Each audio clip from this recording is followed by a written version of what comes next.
Friends, ಎಲ್ಲರಿಗೂ ನಮಸ್ಕಾರ. ಇಂದಿನ ವಿಷಯ ನಾಟಿ ಶುಂಠಿ ಅಂತ.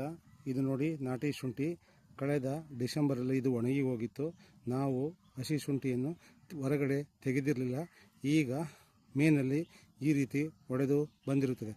ಈ ನಾಟಿ ಶುಂಠಿಯನ್ನು ಹಲವಾರು ಜನ ರೈತರು ಹಾಸನ, ಶಿವಮೊಗ್ಗ, ಮಡಿಕೇರಿ ಕಡೆ ಅತಿ ಹೆಚ್ಚಾಗಿ ಬೆಳೆದು ಮಾರಾಟ ಮಾಡುತ್ತಾರೆ. ಇದು ಕೆಜಿಗೆ 80ರಿಂದ 100 ರೂಪಾಯಿವರೆಗೂ ವ್ಯಾಪಾರ ಮಾಡಿ ರೈತರು ಹಣವನ್ನು ಗಳಿಸುತ್ತಾರೆ.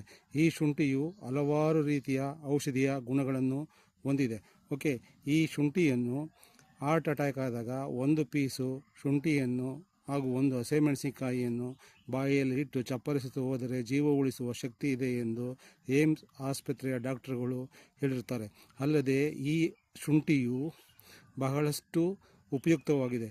ಇದು ಎಲ್ಲ ಮಸಾಲೆ ಪದಾರ್ಥಗಳನ್ನು ಉಪಯೋಗಿಸಿ ಮಾಡುವ ಅಡುಗೆಗಳಲ್ಲಿ ಇದನ್ನು ಉಪಯೋಗಿಸುತ್ತಾರೆ. ಅಲ್ಲದೆ ಈ ಶುಂಠಿಯು ಸಾಕಷ್ಟು ಔಷಧೀಯ ಗುಣಗಳನ್ನು ಹೊಂದಿರುವುದರಿಂದ ಇದನ್ನು ಮಂಡಿ ನೋವು, ಕೀಲು ನೋವು, ಸೊಂಟ ನೋವು, ನಾವು ಎಣ್ಣೆಯನ್ನು ತಯಾರು ಮಾಡುವಾಗ ಈ ಶುಂಠಿಯನ್ನು ಸ್ವಲ್ಪ ಹಾಕಿ ಎಣ್ಣೆಯನ್ನು ಕಾಯಿಸಿ ಇದನ್ನು ಬಳಸುತ್ತೇವೆ. ಇದು ನೋವು ನಿವಾರಕವಾಗಿರುತ್ತದೆ. ಅಲ್ಲದೆ ಡೈಜೆಷನ್ಗೂ ಸಹ ಉತ್ತಮ ಔಷಧಿಯಾಗಿದೆ.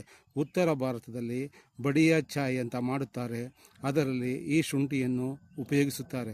ಓಕೆ, ಈ ಶುಂಠಿಯು ಹೀಗೆ ಹಲವಾರು ಔಷಧೀಯ ಗುಣಗಳನ್ನು ಹೊಂದಿದ್ದು ಸಾಕಷ್ಟು ಉಪಯುಕ್ತವಾಗಿದೆ. ಇದನ್ನು ಮನೆಯ ಪಾಟುಗಳಲ್ಲೂ ಸಹ ಕೆಲವರು ಬೆಳೆಯಬಹುದು. ಇದು ಮೇನಲ್ಲಿ ಹಾಕಿದರೆ ಡಿಸೆಂಬರಲ್ಲಿ ಇದು ಒಣಗಿ ಹೋಗುತ್ತದೆ. ಆಗ 1-2 ಇಂಚು ತುಂಡನ್ನು ಹಾಕಿದರೆ ಸುಮಾರು 1 kgಯಷ್ಟು ಶುಂಠಿ ಬೆಳವಣಿಗೆಯಾಗುತ್ತದೆ. ಓಕೆ, ಈ ಮಾಹಿತಿ ನಿಮಗೆ ಇಷ್ಟವಾಗಿದ್ದರೆ ಒಂದು ಲೈಕ್ ಕೊಟ್ಟು ಶೇರ್ ಮಾಡಿ. ಧನ್ಯವಾದಗಳು.